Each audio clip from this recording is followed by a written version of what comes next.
Tim Inalatu Maluku peduli kesehatan sambangi Dusun Waralohi.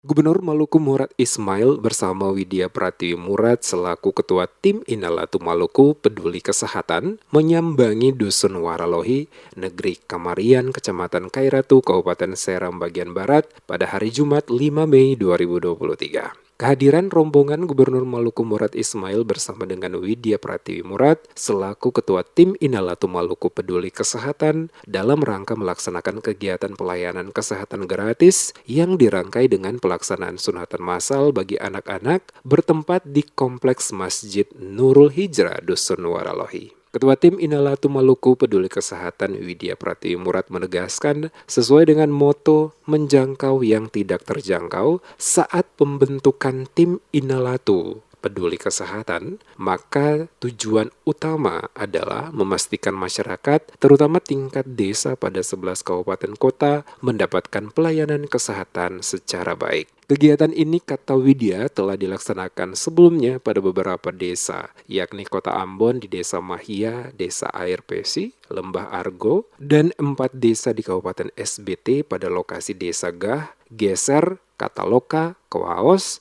di mana Tim Inalatu Peduli Kesehatan memberikan pelayanan kesehatan gratis bagi masyarakat setempat.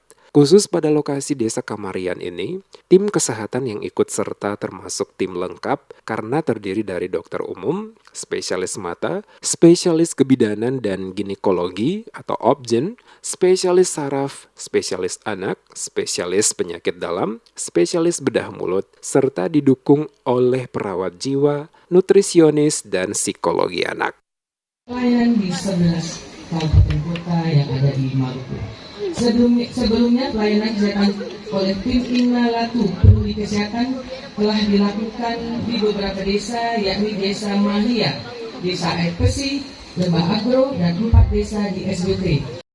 Ia berharap agar semua warga bisa memeriksakan diri sehingga mendapatkan konsultasi dan penanganan penyakit secara tepat. Kegiatan ini juga diharapkan dapat membantu masyarakat, terutama golongan menengah ke bawah yang ada pada pedesaan untuk mendapatkan pelayanan kesehatan yang memadai, mulai dari pemeriksaan kesehatan dan pemberian obat secara gratis.